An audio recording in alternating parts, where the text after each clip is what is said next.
जय श्री कल की। ओम नमो भगवते वासुदेवाय। 9 की चेतावनी कितनी परफेक्ट साबित हुई। जिन जिन जगहों का नाम लिया था उनमें भूकंप आने के लिए जापान का भी नाम लिया गया था। 9 तारीख ने ऐसा हिलाया जापान की धरती को कि हर कोई घर छोड़कर रास्ते पर भागने लगा। अलर्ट दे दिया गया सुनामी का, लेकिन सुनामी आई नहीं। जापान की धरती 1-2 बार नहीं बल्कि 24 घंटों के अंदर 10 बार हिली, और जिसके कारण लोग इतने ज़्यादा डर गए कि पता नहीं कब किसकी मौत हो जाए। हज़ारों की संख्या में लोग शिफ्ट कर दिए गए, और जापान की ये धरती और वहाँ से उठने वाला भूकंप क्या आने वाले भीषण विनाशकारी भूकंप की ओर इशारा दे रहा है, क्योंकि प्रशांत महासागर में ये भूकंप आया, जिसके लिए मैंने कहा था कि 3 जलीय राशियाँ यदि एक साथ एक्टिवेटेड हो गई हैं तो आने वाले समय में जल से जुड़ी हुई बड़ी आपदा, बड़ा संकट दिखलाई पड़ रहा है, जिसमें भूकंप का आना बिल्कुल निश्चित है। और वो भूकंप ज़मीन से नहीं बल्कि समुद्र के द्वारा, समुद्र की सतह से आएगा। तो ये जो जापान में भूकंप आया 6.7 रिक्टर स्केल का, और उसके पश्चात कई भूकंप आते चले गए, ये एक के पश्चात एक इतने सारे भूकंप का आना 24 घंटों के अंदर आने वाले समय के लिए एक अलर्ट दे रहा है। एक विनाशकारी भूकंप आने को है तैयार। ऑलरेडी मैंने टाइम आप लोगों को पहले के वीडियो में दे दिए हैं। जिन लोग रोज़ मेरा वीडियो सुनते हैं उनको बिल्कुल अलर्ट टाइम टू टाइम मिल जाता है। तो 9 तारीख की चेतावनी, एक तो ये सत्य हो गई।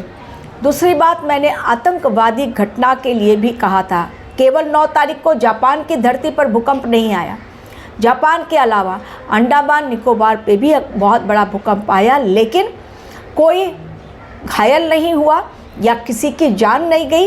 ये भगवान का एक भीषण संकेत है।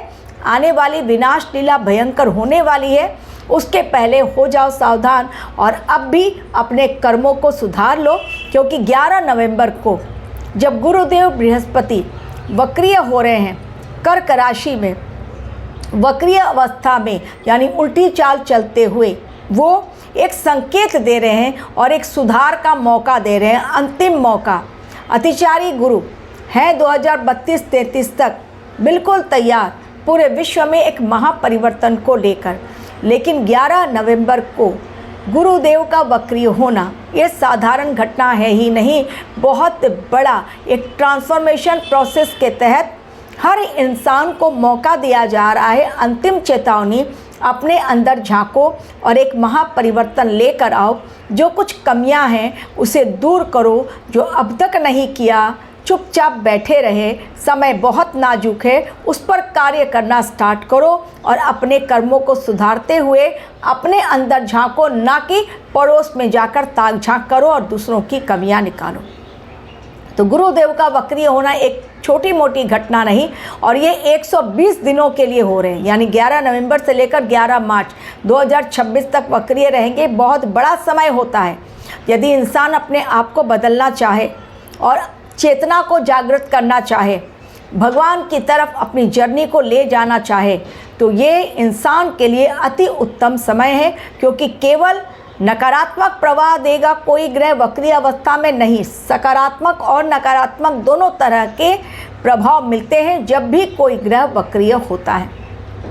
अब और क्या क्या बातें हुई, जापान के अलावा अंडमान में भूकंप आ गया। इसके अलावा जो आतंकवादी घटना आपको बताई गई थी कि आतंकवादी हमारे देश में घुस चुके हैं और बहुत बड़ा कोई आतंकवादी हमला करेंगे, गुजरात का भी नाम लिया गया था कि वहाँ पर जम्मू कश्मीर में, हिमाचल प्रदेश, पश्चिम बंगाल, दिल्ली एनसीआर, बहुत सारी जगहों का नाम मैंने लिया था कि जहाँ पर आतंकवादी घटनाएं हो सकती हैं। गुजरात से पकड़े गए 3 बहुत बड़े आतंकी, जो कि एक बहुत बड़ी आतंकवादी घटना, हमारे देश की धरती को खून से रंगने की तैयारी में बिल्कुल बैठे हुए थे। लेकिन जैसे कि हमारी इंटेलिजेंस टीम बिल्कुल इस समय तैयार है, हर जगह से पकड़े जा रहे हैं। कुछ दिनों पहले दिल्ली से पकड़े गए, अभी गुजरात से पकड़े गए। केवल इतना ही नहीं, आप लोगों को मैंने जब भी पाकिस्तान का नाम लिया तब बांग्लादेश का नाम ज़रूर लिया होगा, आप लोग जो मेरे रेगुलर व्यूवर्स हैं, सब्सक्राइबर्स हैं, मेरे चैनल मेंबर्स हैं, वो लोग ध्यान देते होंगे कि हर वीडियो में जब जब मैंने पाकिस्तान का नाम लिया, मैंने साथ में चाइना और बांग्लादेश का भी नाम लिया था, जो भी हमारे देश के दुश्मन देश हैं। और इस समय मैंने कहा था कि वक्रीय शनि, वक्रीय गुरु और वक्रीय बुध अब हिलाएंगे, हिलेगा बांग्लादेश, जल उठेगा बांग्लादेश, चाइना में भी आएगा भूचाल, पाकिस्तान तो ऑलरेडी जल रहा है। तो देखिए, चेतावनी जो काफ़ी पहले से दी गई, अभी जाकर वो बांग्लादेश को अब जलता हुआ देख रहे हैं। बांग्लादेश की राजधानी ढाका में हालात बेहद ख़राब हैं। ऐसे हालात हैं वहाँ पर कि लोग डर रहे हैं घर से बाहर निकलने में। यूनुस सरकार जो बहुत बढ़ चढ़कर हिंदुओं पर हमला कर रही थी, घसीट घसीट कर हिंदुओं को, मंदिरों को तोड़ा जा रहा था, हिंदुओं को घर से घसीट कर मारा जा रहा था, तब मैंने कहा था कि बांग्लादेश की उल्टी गिनती शुरू हो गई है। जबकि अत्याचार उन्होंने किया, लेकिन हर चीज़ के लिए एक समय होता है, भगवान के न्याय का भी समय होता है। उसके पहले होता है बहुत बड़ा अन्याय और उसके पश्चात न्याय मिलता है। तो बांग्लादेश में जो हुआ हिंदुओं के साथ, सनातनियों के साथ, फाड़ दिए गए गेरुआ वस्त्र, लेडीज़ को बाहर खींचकर मारा गया, मंदिरों को तोड़ा गया, मूर्तियों को ध्वस्त किया गया। आज यूनुस सरकार की खुद का घर छावनी में तब्दील हो गया। क्यों नहीं अब वो बाहर निकल रहे हैं। बांग्लादेश के हालात इतने ख़राब और आगे चलकर तो और ख़राब होने वाले हैं। यानी जो कुछ उन्होंने अब तक किया, अब नहीं, क्योंकि अब ग्रहों की चाल टोटली चेंज हो रही है नवंबर से, और जब ग्रहों की चाल बदलती है, विश्व में भूचाल आना तय होता है। तो धरती भी डोल रही है। हालात हमारे पड़ोस में पाकिस्तान और बांग्लादेश में बेहद नाजुक, लेकिन अभी चाइना बाकी है। बहुत जल्द आप चाइना में भी भूचाल आता हुआ देखेंगे। वहाँ पर भी लोग बहुत बड़ा आंदोलन करेंगे अपने ही सरकार के खिलाफ, बहुत जल्द आप देखेंगे। मैं काफ़ी 2 महीने पहले से ही वार्निंग दे देती हूँ, बातें भले ही बाद में हो। तो बांग्लादेश पर भविष्यवाणी सत्य हुई, जापान में भूकंप आया, वो भी भविष्यवाणी सत्य हुई। आतंकवादी घटना घटने वाली है, घुस चुके हैं घुसपैठिए आतंकवादी, वो भी घटना सत्य हुई। बच्चों पर मंडरा रहा है बहुत बड़ा खतरा, वो भी 9 तारीख को एक बस 9 या 8 की घटना है। ये महाराष्ट्र में खाई में गिर गई स्कूल बस, जिसमें करीब 20 बच्चे घायल हो गए। तो बच्चों पर खतरा अब भी है शेष, मंडरा रहा है। 10 लाख लोग, उन पर मौत का खतरा मंडरा रहा है। 10 लाख लोग अगर एक ही देश के हों, ये बात है फिलीपींस की, जहाँ पर कि 10 लाख लोगों पर मौत का खतरा इसलिए मंडरा रहा है क्योंकि एक तो डिस्ट्रक्टिव काल मेघी तूफान ने बहुत बड़ी तबाही मचा दी। लोगों को शिफ्ट किया गया, अपने घर से लोगों को बेघर कर दिया गया। लेकिन अब फिलीपींस सरकार ने आपातकाल घोषित कर दिया है, क्योंकि एक और तूफान के लिए तैयारी में है फिलीपींस, जो और बड़ी तबाही मचा सकता है। वो भी प्रशांत महासागर से ही उठेगा। तो फिलीपींस तैयारी बहुत बड़ी कर रहा है। एवं तेहरान में सूखा पड़ने वाला है।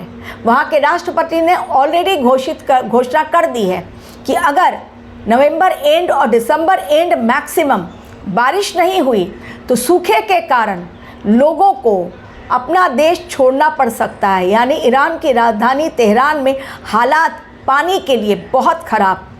ईरान में वैसे भी पानी की किल्लत, तेहरान में भी वही हाल। तो लोगों को अपना घर छोड़ना पड़ेगा, आपातकाल घोषित करना पड़ेगा और सूखा पड़ जाएगा। तो जो हालात भूखमरी के कारण, सूखा पड़ने के कारण, युद्ध के कारण, भीषण नरसंहार जो हो रहा है, ये सारी बातें बहुत पहले ही पुराणों में लिख दी गई थी। वैसा ही कुछ 2025 से स्टार्ट हो गया है और ग्रहों की चाल ला रही है पूरे विश्व में भूचाल।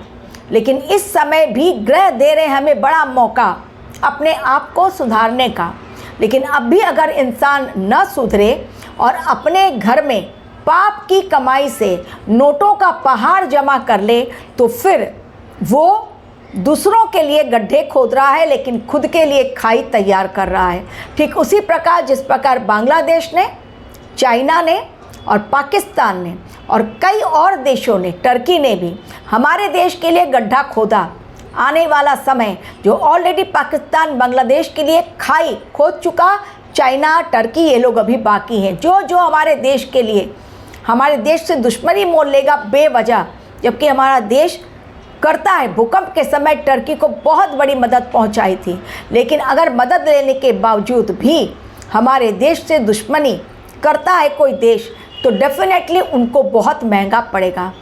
और 2030 के एंड तक या मैक्सिमम और पकड़ लीजिए जब तक गुरुदेव बृहस्पति हैं, जो मैंने कहा था कि वर्ल्ड मैप चेंज होगा, भारतवर्ष का मैप भी चेंज होगा और उसमें कई देशों से कई भाग, छोटे छोटे भाग हमारे देश में आएंगे। यानी बांग्लादेश का कुछ हिस्सा हमारे देश में, पाकिस्तान का पीओके हमारे देश में, इसके साथ ही कुछ और हिस्सा भी हमारे देश में आएगा।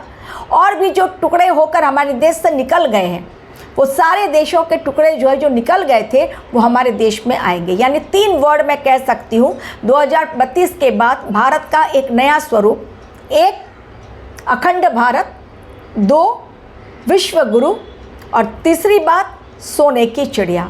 जी हाँ, अभी हमारे देश में अनएम्प्लॉयमेंट भी है, किसान भी भूखा मर रहा है, सुसाइड कर रहा है, लेकिन अगले 7-8 सालों में हमारे देश की फाइनेंशियल इकोनॉमिक कंडीशन जो है डेफिनेटली बेटर होगी, किसानों की हालात भी सुधरेंगे और लोगों को नौकरियां भी मिलेंगी, पापियों का खेल खत्म होगा, नोटों का पहाड़ जिनके घर, उनके घर ध्वस्त हो जाएंगे और वो नोट गरीबों के घर बनाने के काम आएंगे।